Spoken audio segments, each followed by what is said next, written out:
ในช่วงศตวรรษที่ 18 กฎหมายอังกฤษนั้นรุนแรงมากกฎหมายอังกฤษรุนแรงเข้มงวดมากแค่ไหนจนถึงกับมีการถูกกล่าวว่า Bloody Code หรือหมายถึงมีความผิดต่างๆมากมายตามกฎหมายที่จะต้องโทษประหารชีวิตในขณะนั้นการขโมยของที่มีมูลค่าประมาณ 1,300 บาทเมื่อเทียบกับเงินในปัจจุบันก็ได้รับโทษประหารชีวิตเช่นกันเป็นเพราะคนรวยต้องการออกกฎหมายเพื่อป้องกันความมั่งคั่งของตนเองแต่ถึงแม้ว่าจะมีกฎหมายที่เข้มงวดขนาดนี้แต่จำนวนอาชญากรในอังกฤษก็ยังคงเพิ่มขึ้นอย่างต่อเนื่องในอังกฤษตั้งแต่ศตวรรษที่ 15 จนถึงต้นศตวรรษที่ 19 มีการล้อมเขตที่ดินแปรเปลี่ยนพื้นที่เกษตรกรรมให้เป็นฟาร์มเลี้ยงแกะและผนวกที่ดินขนาดเล็กให้เป็นฟาร์มขนาดใหญ่เนื่องจากอุตสาหกรรมขนสัตว์และการเพาะเลี้ยงขนาดใหญ่นำผลกำไรสู่เจ้าของที่ดินมากขึ้นส่งผลให้คนร่ำรวยกว้านซื้อที่ดินจากเกษตรกรบังคับเกษตรกรรายย่อยให้เป็นเกษตรกรผู้เช่าไร่นาของตนเองหรือทิ้งที่ทำกินแล้วอพยพเข้าสู่เมืองใหญ่ถึงเวลานี้ประชากรในลอนดอนประเทศอังกฤษเพิ่มขึ้นเกือบ3 เท่าในช่วง 50 ปีที่ผ่านมาและประชากรของเมืองอุตสาหกรรมอย่างลิเวอร์พูลและแมนเชสเตอร์ก็เพิ่มขึ้นอย่างรวดเร็วเช่นกันทนายและนักการเมืองโทมัสมอร์ถึงกับวิพากษ์วิจารณ์ปรากฏการณ์ดังกล่าวในหนังสือของเขายูโทเปียพร้อมวลีที่ว่า Sheep eat people แกะได้กินคนเสมือนว่าแกะได้มาแทนที่ผู้คนชาวนาที่แห่ย้ายกันเข้าไปเมืองต่างๆได้กลายเป็นคนจนในเมืองและแรงงานราคาถูกที่มีไม่จำกัดสิ่งนี้เป็นปัจจัยสำคัญในความสำเร็จของการปฏิวัติอุตสาหกรรมในอังกฤษการปฏิวัติอุตสาหกรรมเป็นเหตุการณ์สำคัญที่นำไปสู่ความทันสมัยของโลกแต่มันเป็นช่วงเวลาที่เลวร้ายที่สุดสำหรับคนธรรมดาที่มีชีวิตอยู่ในเวลานั้นแม้ว่าพวกเขาจะทำงานในโรงงาน 10-16 ชั่วโมงต่อวันแต่ค่าจ้างก็ยังคงต่ำมากและแม้แต่เด็กอายุต่ำกว่า 10 ปียังคงต้องทำงานมากกว่า 10 ชั่วโมงต่อวันเพื่อให้มีชีวิตรอดดังนั้นจึงเป็นเรื่องธรรมดาที่จะเห็นอาชญากรรมเพิ่มมากขึ้นในเมืองใหญ่อาชญากรรมที่พวกเขาก่อขึ้นส่วนใหญ่เป็นการโจรกรรมหรือขโมยส่วนใหญ่ก็เพราะว่าทนความหิวไม่ไหวและมักจะขโมยแค่มันฝรั่ง 2-3 ลูกกับขนมปัง 2-3 แผ่นจากนวนิยายชื่อดังเลมิเซลาฟซึ่งเขียนโดยนักเขียนชาวฝรั่งเศสวิเตอร์อูโกบอกเล่าเรื่องราวของชาววาชอนที่ขโมยขนมปังเพื่อที่จะให้หลานชายผู้หิวโหยของเขาและได้รับโทษจำคุก 19 ปีในเวลานี้ชาววาชอนไม่ได้เป็นเพียงตัวละครที่มีคุณเท่านั้นที่จะได้พบได้ในนวนิยายเมื่อเรือนจำมีไม่เพียงพอผู้ต้องโทษประหารชีวิตก็เพิ่มมากขึ้นและบางครั้งการประหารชีวิตในที่สาธารณะก็ถูกนำมาใช้เป็นตัวอย่างของการลงโทษการปฏิวัติอุตสาหกรรมเป็นยุคแห่งความป่าเถื่อนที่แตกต่างจากที่คุณรู้จักเมื่อความเห็นของสาธารณชนตำหนิเรื่องราวเกี่ยวกับการลงโทษที่รุนแรงเช่นนี้นักการเมืองได้กำหนดบทลงโทษให้อยู่ในระดับที่ลดลงมาเล็กน้อยซึ่งเป็นผลให้มีการถูกเนรเทศออกนอกประเทศแทนโดยเริ่มจากมีการส่งนักโทษไปยังสหรัฐอเมริกาโดยให้เหตุผลว่าอเมริกายังขาดแคลนแรงงานซึ่งแต่เดิมเป็นอาณานิคมของอังกฤษมีนักโทษประมาณ 60,000 คนถูกส่งตัวไปยังอเมริกาด้วยวิธีนี้เมื่อสหรัฐได้รับเอกราชจากอังกฤษและไม่สามารถส่งนักโทษได้อีกต่อไปก็ต้องหาที่ลี้ภัยใหม่ในระหว่างที่จำนวนนักโทษที่เพิ่มมากขึ้นและไม่ได้มีที่สำหรับนักโทษอีกแล้วเรือรบที่ปลดประจำการและเรือสินค้าก็ถูกใช้เป็นเรือนจำชั่วคราวเมื่อเวลาผ่านไปเรือนจำชั่วคราวเหล่านี้ก็จอดเต็มไปในแม่น้ำในลอนดอนตลอดจนในท่าเรือและแม่น้ำต่างๆเช่นลิเวอร์พูลและพอร์ตสเมาท์ผู้คนเรียกเรือนจำชั่วคราวเหล่านี้ว่าฮอกหรือเรือนจำลอยน้ำเป็นเรือลอยลำแต่ไม่สามารถออกทะเลได้เนื่องจากสถานการณ์ที่เกิดขึ้นอย่างรุนแรงในเรือมีผู้คนจำนวนมากเสียชีวิตด้วยโรคไทฟอยด์และอหิวาตกโรคคนรวยและคนชั้นกลางในอังกฤษเริ่มกดดันรัฐบาลให้แล่นเรือออกสู่ทะเลเพราะกลัวจะมีการแพร่ระบาดของเชื้อโรค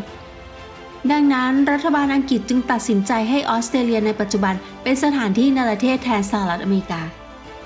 อันที่จริงออสเตรเลียเป็นดินแดนที่ชาวดัชฝรั่งเศสและสเปนเคยไปมาก่อนและคนยุโรปก็ทราบดีว่ามีดินแดนนี้อยู่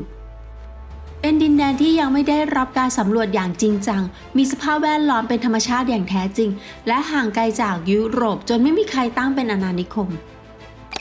ระยะทางไกลมากจากอังกฤษดังนั้นพวกเขาจึงพยายามหลีกเลี่ยงหากเป็นไปได้เนื่องจากค่าใช้จ่ายในการขนส่งนักโทษแต่เมื่อไม่มีทางเลือกอื่นกองเรือชุดแรกจำนวน11ลำก็มาถึงออสเตรเลียในปี 1788 สำหรับการมาครั้งแรกมีจำนวนนักโทษทั้งหมด736 คน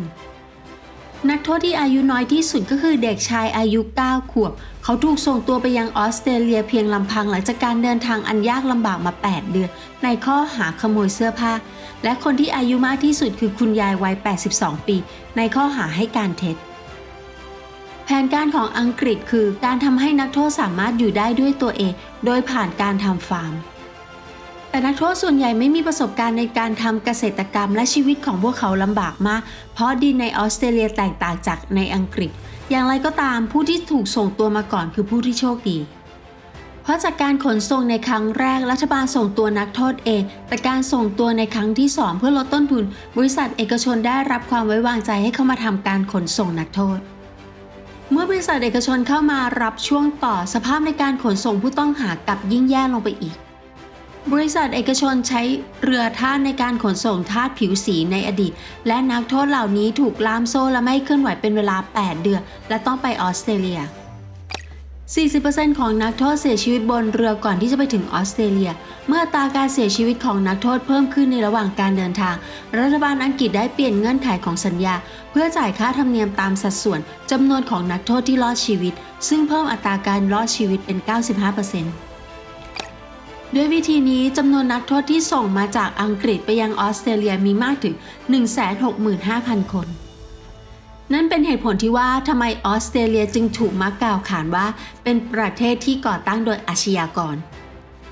อย่างไรก็ตามดังที่ได้กล่าวไว้ก่อนหน้านี้หากคุณดูการก่ออาชญากรรมของนักโทษที่มาออสเตรเลียส่วนใหญ่เป็นการโจรกรรมเล็กน้อยและนักโทษบางคนเป็นนักโทษการเมืองที่ถูกเรียกร้องสิทธิ์จากคนงานนอกจากนี้ในหมู่พวกเขายังมีเด็กและคนไร้บ้านผู้บริสุทธิ์ที่ติดตามแม่ที่ถูกตัดสินว่ามีความผิด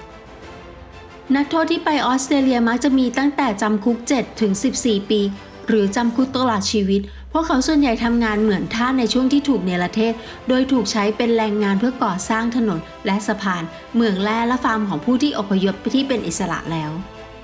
และสำหรับการแหกกฎหรือการกบฏพวกเขาจะถูกเฆี่ยนอย่างไร้ความปราณีหรือในกรณีที่ร้ายแรงจะถูกส่งตัวไปยังเกาะนอร์ทฟอร์กซึ่งพวกเขาต้องทำงานโดยถูกล่ามโซ่ตลอดทั้งวันหรือถูกแขวนคอพวกเขาได้รับอนุญาตให้กลับไปยังอังกฤษในฐานะเป็นอิสระเมื่อพ้นโทษแต่ส่วนใหญ่ยังคงอยู่ในออสเตรเลียและรัฐบาลอังกฤษยังชักชวนให้พวกเขาอยู่ในออสเตรเลียโดยให้ที่ดินบางส่วนและอาหารเป็นเวลา1 ปีแก่พวกเขาเพื่อให้พวกเขาอยู่บุกเบิกดินแดนอันกว้างใหญ่ของออสเตรเลียการเนรเทศนักโทษสิ้นสุดลงในปี 1868 เมื่อมีการค้นพบเหมืองทองคำในออสเตรเลียในปี 1851 และจำนวนผู้อพยพชาวอังกฤษที่สมัครใจจากประเทศอังกฤษก็เพิ่มมากขึ้นอย่างไรก็ตามนโยบายเหล่านี้ในอังกฤษไม่ได้ช่วยลดอัตราการเกิดอาชญากรรมในอังกฤษเลยแต่ในฐานะประเทศที่มีแต่อาชญากรปัจจุบันออสเตรเลียมีอัตราการเกิดอาชญากรรมต่ำที่สุดแห่งหนึ่งซึ่งแสดงให้เห็นความจริงที่ว่าการเพิ่มบทลงโทษเพียงอย่างเดียวไม่ได้ลดอาชญากรรมได้ขอบคุณสำหรับการรับชมหากชมแล้วชอบรบกวนฝากกดติดตามแล้วแชร์ให้เพื่อนๆได้รับชมกันให้เยอะๆนะคะและท่านผู้ชมยังสามารถเป็นผู้สนับสนุนช่องเพื่อให้ช่องสามารถดำเนินแบบนี้ต่อไปได้โดยผ่านทางเลขที่บัญชีที่ขึ้นให้อยู่นี้ขอขอบพระคุณสำหรับการรับชมทุกช่องทางขอให้ท่านและครอบครัวมีความสุขสุขภาพแข็งแรงพบกันใหม่คลิปหน้าค่ะสวัสดีค่ะ